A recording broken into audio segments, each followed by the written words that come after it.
All right, welcome back. It's buy or sell time. A lot to get to. So we'll start with Forge. Forge gained a psychological advantage in their win over Cavalry.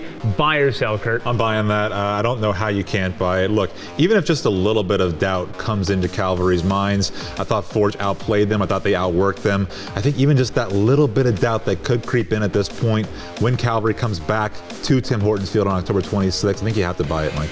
Actually, I'm selling. I'm selling. And listen, I think that was a much-needed result for Forge after what happened to them at York Lions Stadium. They had to put together a performance, and they needed a result from that game, much more than Cavalry did. I think Cavalry, I don't think they'll take anything from that game. I think they'll put it out of their minds. And I think they'll feel if they can go to Tim Hortons Field on the 26th and lose 1-0, they're fine with that going back to their field for November 2nd. That will not be a good result. Yeah, I'm buying, based on what you said as well, the fact that I think this was big for Forge, for themselves to give themselves a bit of confidence and gain that advantage, even if it's personally for them. Buy or sell, Forge's Dom Samuel deserved to be sent off in the home finale. Yeah, I said it on Match Day Live on Wednesday night. Watch Escalante, how easy he goes down. He's going down before Samuel even touches him. Smart player, Escalante. Some have called him, what do they call him? A cheat? What did Jeff Paulus call him again earlier in the season? Cheater. Yeah, so Jeff Paulus has a problem with him. I absolutely do not. I love that he's such a gamer. He knows that if he gets Samuel another yellow card, he's going to be suspended for the first leg.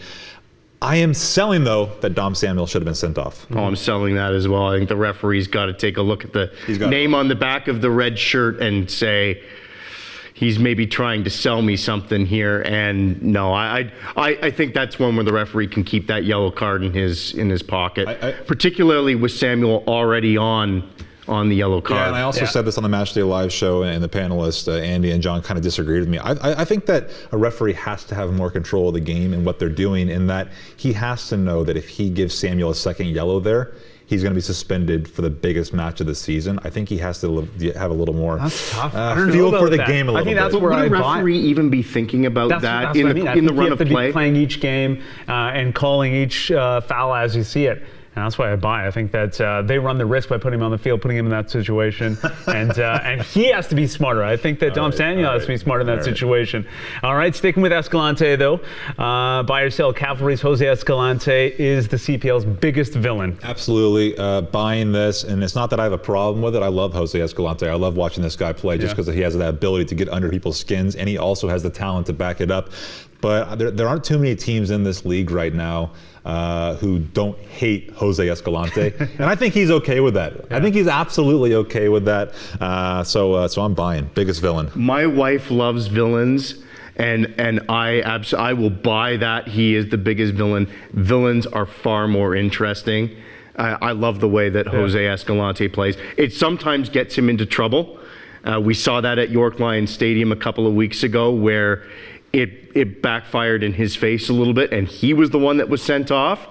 But I love his game. Don't ever change Jose Escalante. Yeah, I have to buy as well. I can't think of another villain in the league. That's the main thing. I was trying to think of someone else who might be able to. Yeah, if there is another villain in the league, I think it would definitely be on Cavalry FC. We've talked about Don Malonga. I think Ledgerwood has a bit of edge in game where people probably turns people off a little bit. But that's what I like about Cavalry FC is I think they can win games in different ways, and one of those ways is just to be the biggest bully in the league. Yeah, all right. FC Edmonton's Prince Amanda is the league's best teenager, buy or sell. Some good ones in the league. Yeah, you're expecting me to buy this. I know you are, because you guys are all about recency bias. Prince Amanda on Wednesday night was a revelation, obviously, right? We hadn't really seen him. But the reason I am selling this is because I like Calvary's Arabin Pebble, who's younger, who I think is a little more athletic, who has a little bit more professional experience now. He'll be at the U17 World Cup with Canada and Brazil. I think Pebble right now is a better player, but Amanda was impressive. Does Tyler Attardo at 18 years old qualify as a teenager still? I hope so. Yeah. No, he would be. I would buy him as the best teenager in the league. All he does is score goals. Although I will say, Prince Amanda, that's the best name in the league. Yeah, best name in the league, hands down. Hands down, though? You know what? When I hear Prince Amanda, I think like a North African like royalty. That's what I John, think. Emilio Estevez. Yeah. Come on now. Okay. All right. Moving on. So Nico Pasquati was suspended for their last match. What does he do with his time off? Well, he's in a pizza eating contest. Not only is he in it, he wins it for the second straight year. Buy or sell, Nico Pasquati dominating Calgary's pizza eating contest. Yeah, I'm buying this. And can we just, Russ, can we see that again? Can we roll that video back? Yeah, I want to show you that. The technique is what gets it for me, because if you've ever watched an eating contest, what is it, Kobayashi and the hot dogs and Joey Chestnut. Watch the head bob. There's the head bob. He gets it. It helps him get the pizza to come down a little bit. Listen, this guy's stock just keeps skyrocketing. He's getting those carbs in because he's got to prepare for the CPL final. Genius. Well, and by winning it, he's preparing for the trophy raise, right? Like he's practicing that, right? He's such a gamer. I'll buy that. I think it's great. Yeah. All right. Turn our attention now to the Canada-U.S. match. Back to that. Sam Adekubi's excitement during this game-winning goal. Now I'll have to show you what I'm talking about. So he is behind the net to the left of your screen. He comes in frame right there, right at the six. You can see him with the bib on. He's engaged. He's into this build-up. 0-0 at this point.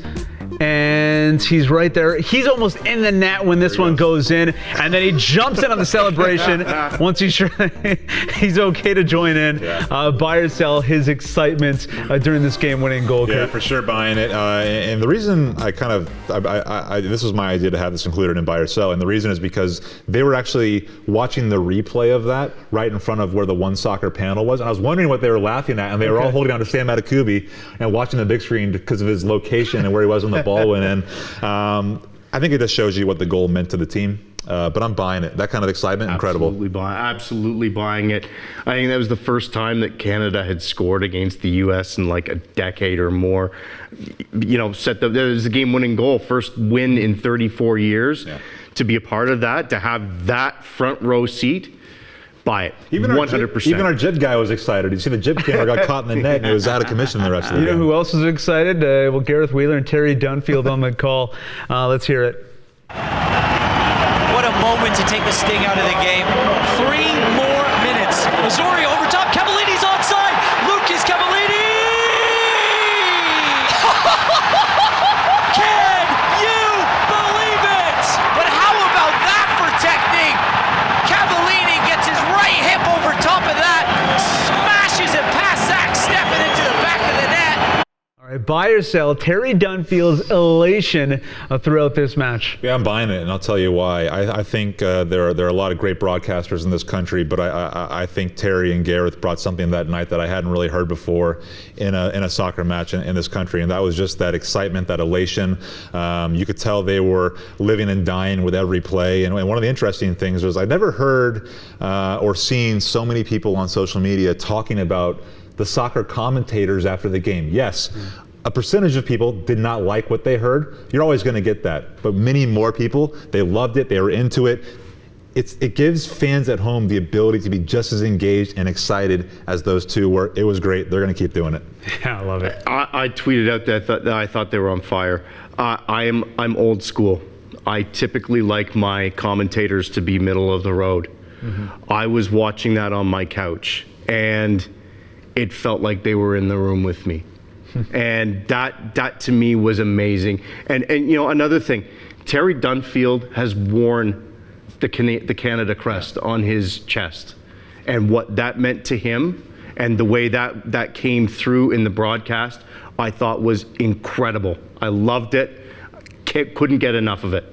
Yeah, you have to buy. Everyone's buying in this one. There's no other choice. Yeah. All right, moving back to the CPL. Ryan Telfer should be considered CPL MVP.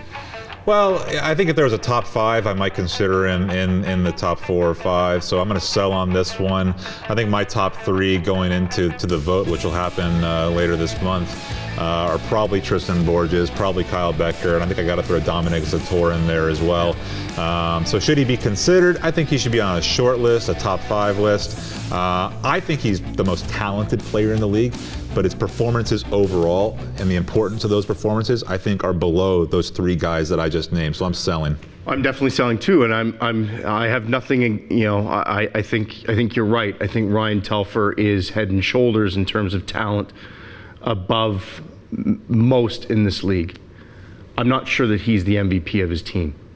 I think that you can look at a guy like Manny Aparicio, or even you look at the play of Abzi and Donor, the way that they've come forward. And I wouldn't suggest that they're the MVP, but the way that they've come forward throughout the course of the season. I think the performances from Telfer, I've expected more. All right. The only reason I might agree with you there is because I think Maury Donor's been the most consistent player on Y9. All right. Staying with York 9, though, are they a victim of the CPL's inaugural season format? If there was a playoff format, they'd be in it. If you had 2 versus 3, and they've been on fire recently, 3-1-1 in the last 5, outscoring opponents 12-3. Yeah, I'm buying it because York 9 is going to finish 3rd in the fall season. They've been one of the best teams in the league over the last few weeks, and you see when they really start to play, when everything is going right, when everything's connecting. We saw them play well against Montreal. We've seen that York 9 come back. So I think they are a victim of the league not having a playoff system. I would agree with that, and I think not only are they a victim, I think the entire league is maybe a little bit of a victim of not at least having a 3rd place team in there, because it would have kept everyone basically in it towards the end.